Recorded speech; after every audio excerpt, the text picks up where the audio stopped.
왜 나를 깊은 어둠 속에 홀로 두시는지, 어두운 밤은 왜 그리 길었는지, 나를 고독하게, 나를 낮아지게, 세상 어디도 기댈 곳이 없게 하셨네.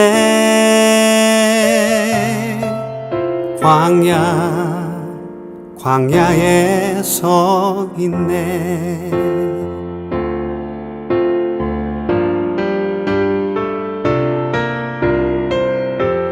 주님만 내 도움이 되시고, 주님만 내 빛이 되시는, 주님만 내 친구 되시는 광야. 주님 손 놓고는 단 하루도 살 수 없는 곳,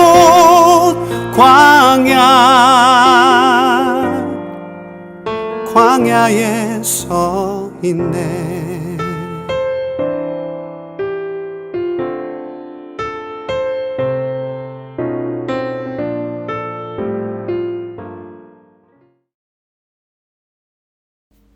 오늘의 말씀은 사도행전 9장 26절에서 30절입니다.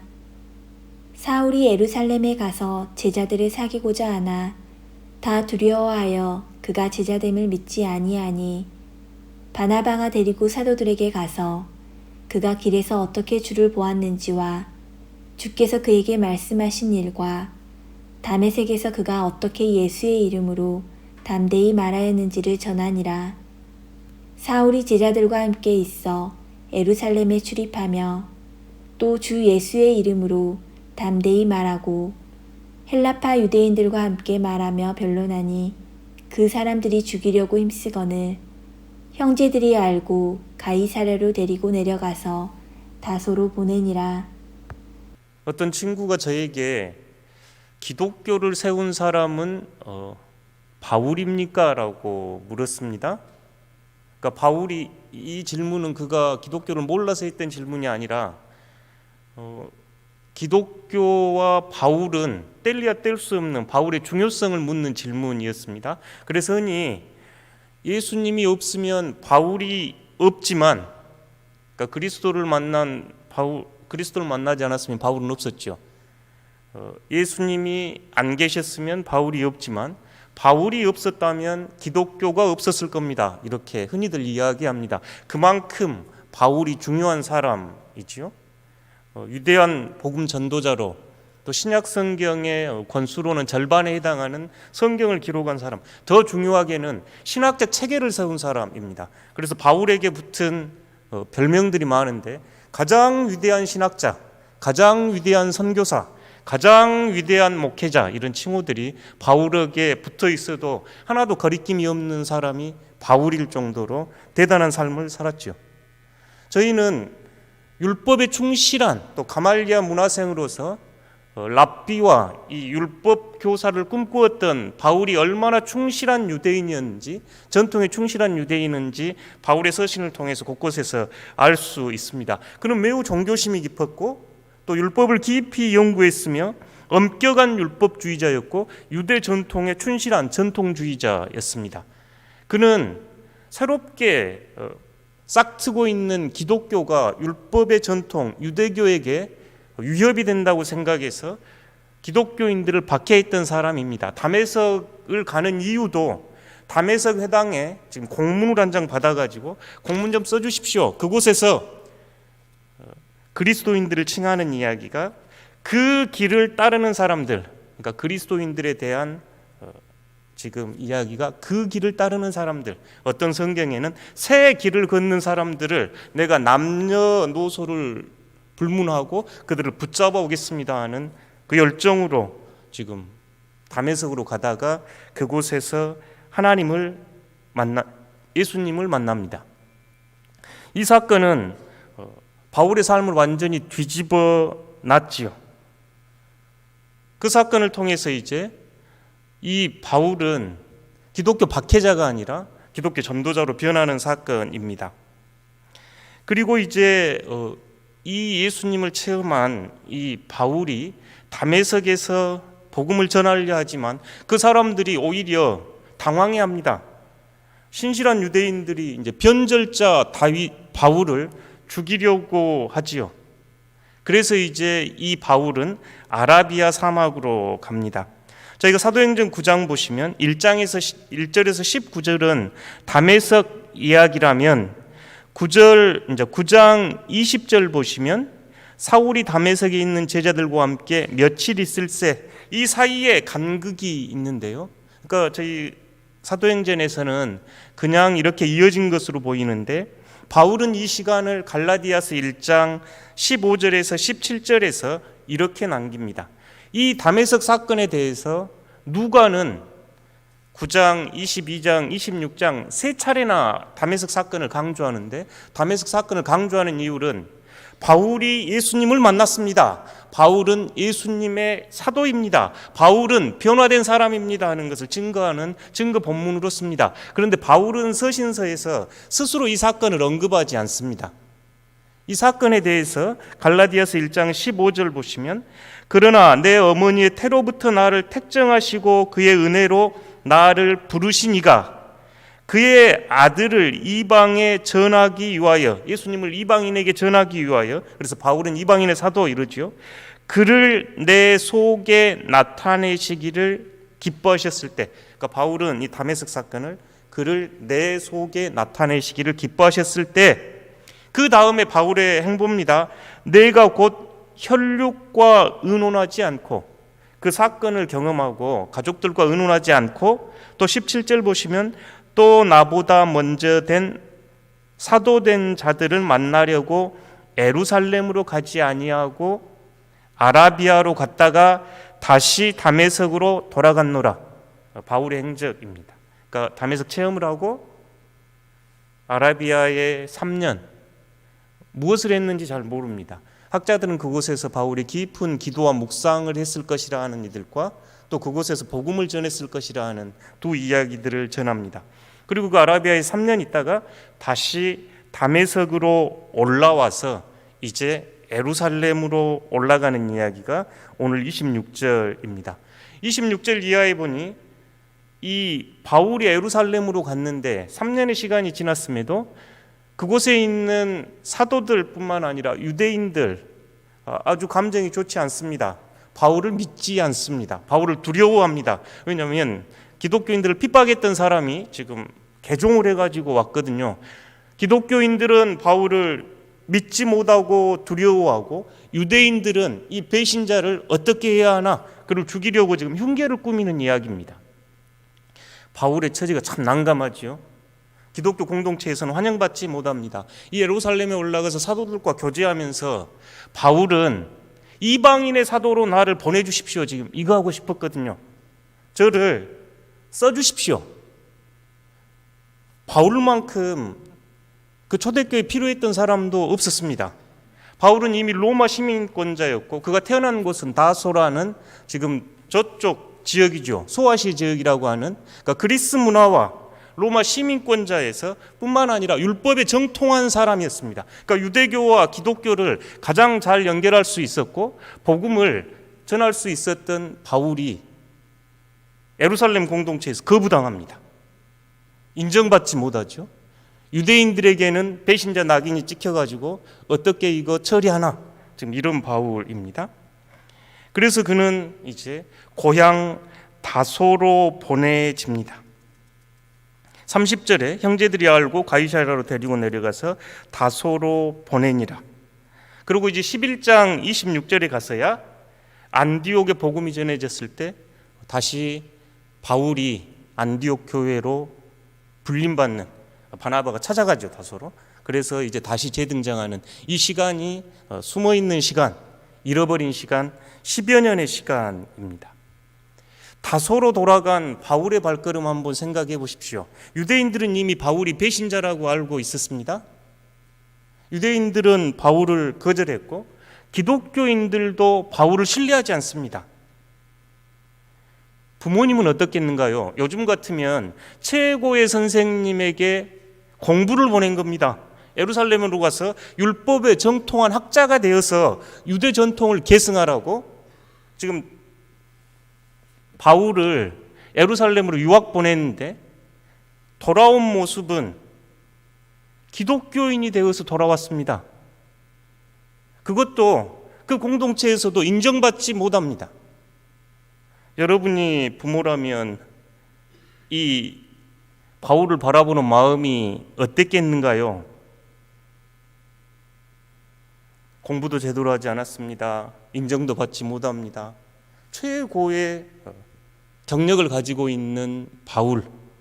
철학이면 철학, 문학이면 문학, 사상이면 사상, 유대 전통이면 유대 전통, 성경이면 성경, 어느 거나 뒤질 것 없는 이 바울이 초라하게 마치 유배지처럼 자기 고향에서 보낸 시간이 10여 년입니다.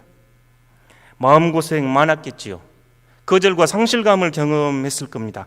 바울은 고향에서도 예루살렘에서도 유대인들에게도 기독교인들에게도 환대받지 못한 변두리 인생으로 그렇게 10여 년을 보내야 했습니다.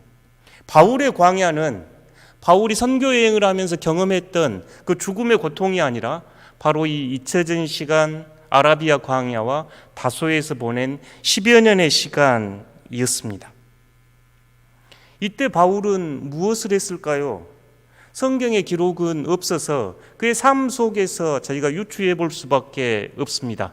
이 10여 년 바울은 그리스도에 대한 신앙과 믿음을 결코 포기하지 않았습니다. 바울은 이때 크게 일을 했을 것이고 그는 장막쟁이라고 하는 자기소개를 하죠. 텐트 메이커입니다. 노동을 하는 일을 했을 것이고 다른 하나는 깊은 묵상과 기도를 했을 것이고 다른 하나는 말씀을 충실히 연구했을 겁니다. 구약에 말하는 그 그리스도가 바로 십자가에서 돌아가신 예수라는 그 복음을 전하기 위해 구약을 읽고 묵상하는 시간, 깊은 기도와 성찰의 시간을 보냈습니다. 바울은 이 다소에서 10여 년을 일하고 기도하고 공부했습니다.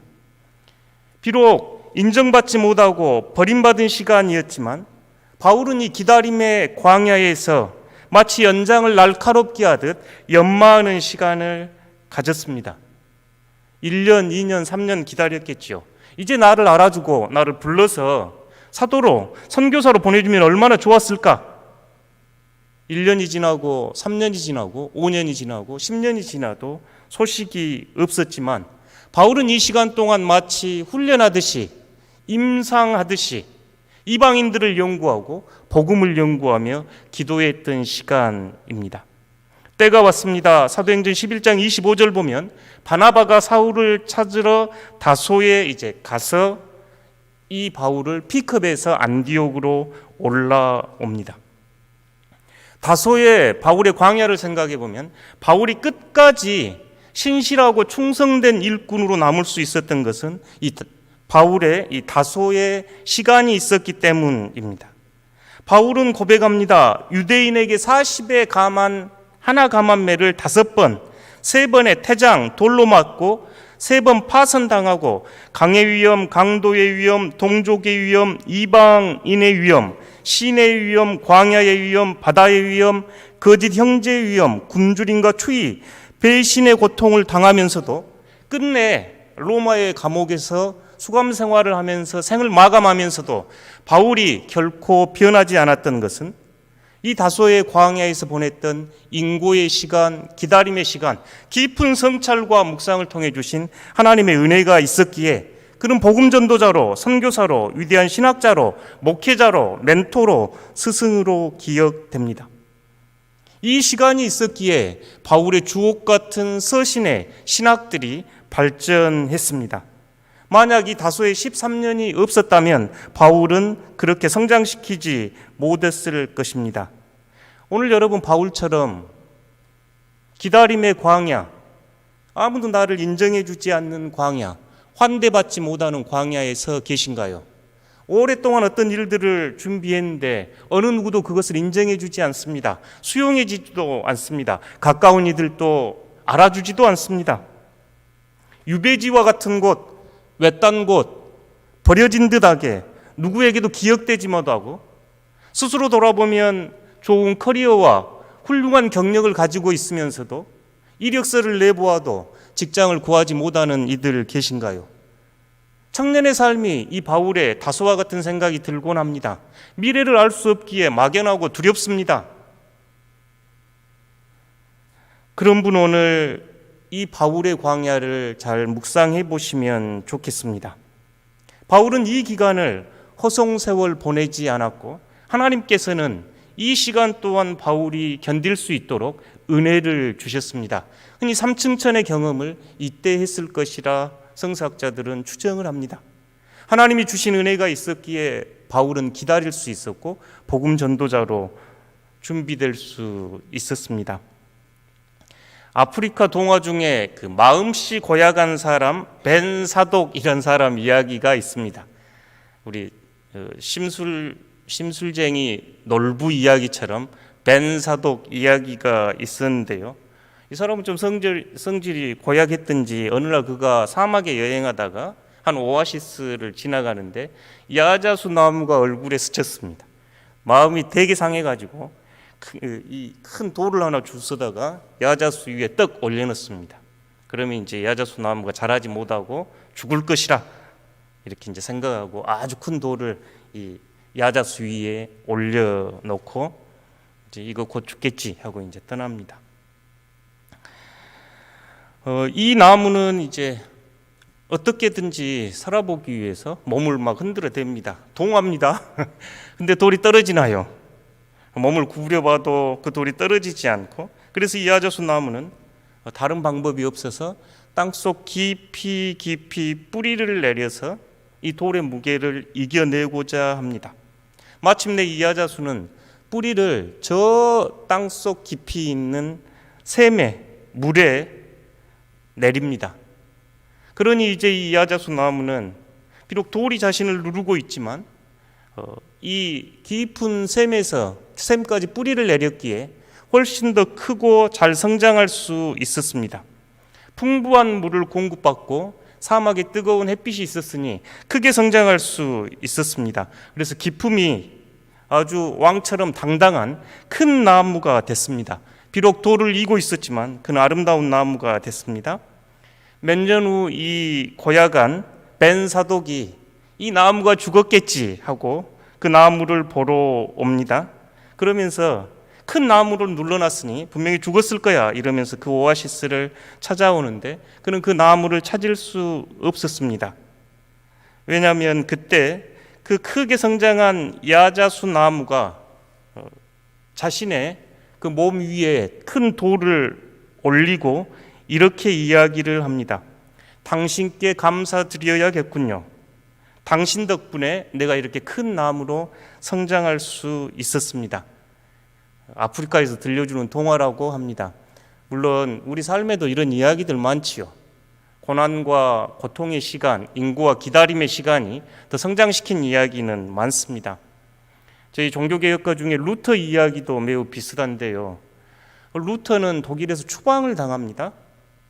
종교개혁을 펼쳐보지도 못하고 추방을 당할 때 그의 친구들이 어느 한 성에 루터를 이렇게 감춰줍니다. 그때 추방당했다 이 말은 누구라도 루터를 죽여버려도 하소연할 수 없는 도망자, 유배자의 신세였습니다.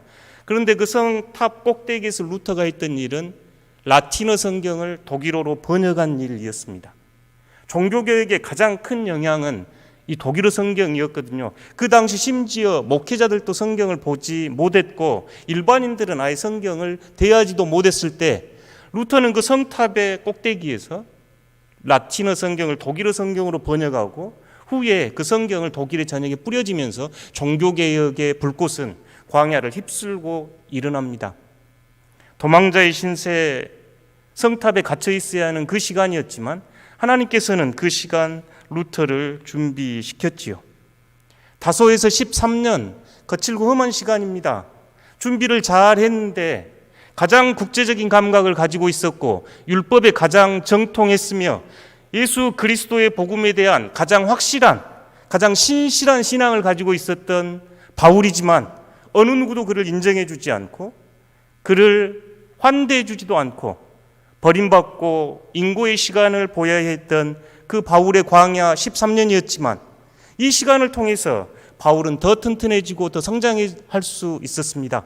깊은 기도와 묵상과 성찰을 통해서 바울은 기독교 신학의 기초를 놓을 수 있었습니다. 하나님께서는 바울을 이 다소라는 광야에서 준비시켰습니다. 광야의 시간은 결코 허송세월이 아닙니다. 그 시간이 없었다면 위대한 바울은 탄생할 수 없었습니다. 오늘 광야에서 기다림과 인고의 시간 보내고 계신가요? 그러면 바울의 다소 13년을 묵상해 보십시오. 이번 광야 이 설교를 준비하면서 제가 참고했던 책이 이진희 목사님이 쓰신 광야 시리즈입니다. 다른 광야에 대한 책들보다 훨씬 더 성경적이고 실제 자신의 발로 걸으면서 광야 이야기를 써 놓으셔서 제가 은혜를 많이 받았는데요. 광야를 살다 마지막 주제가 바울 이야기면서 마지막에 이런 이야기로 그분은 끝을 냅니다. 어느 날 밤에 비바람이 무섭게 불어닥쳤다. 천둥과 번개가 밤새도록 심하게 쳐졌다. 밤새 잠을 설치고 일어난 어린 딸에게 아빠가 물었다. 어린 딸이 아빠에게 물었다. 아빠, 하나님은 어젯밤 뭐 하셨어요? 그러니까 밤새 천둥과 번개와 비바람에 두려워서 잠을 설쳐야 했던 딸이 아빠에게 묻는 겁니다. 아빠, 하나님은 어젯밤 뭐 하셨어요? 하나님 어디 계셨어요? 라고 지금 묻고 있는 거죠. 그때 아빠가 이렇게 딸을 껴안으며 대답합니다. 하나님은 아침을 만들고 계셨을 것이다. 이 이야기에서 하고 싶은 이야기는 이겁니다. 우리도 인생의 광야, 비바람과 폭풍우가 치는 광야 같은 영혼의 어두운 밤을 지나갑니다. 그 동안에도 하나님은 여러분을 위하여 아침을 만들고 계십니다. 여러분이 광야의 길을 걷고 있는 그 시간, 하나님께서는 새 아침을 창조하시고 여러분을 가나안으로 인도하실 준비를 하고 계십니다. 이 광야에서 하나님의 손을 잡고 걷는 여러분들 되시기를 축복합니다.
하늘에 계신 우리 아버지, 아버지의 이름을 거룩하게 하시며 아버지의 나라가 오게 하시며 아버지의 뜻이 하늘에서와 같이 땅에서도 이루어지게 하소서.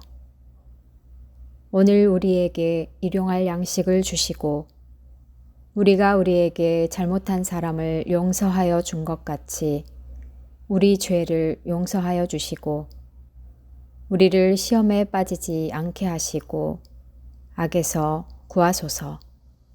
나라와 권능과 영광이 영원히 아버지의 것입니다. 아멘.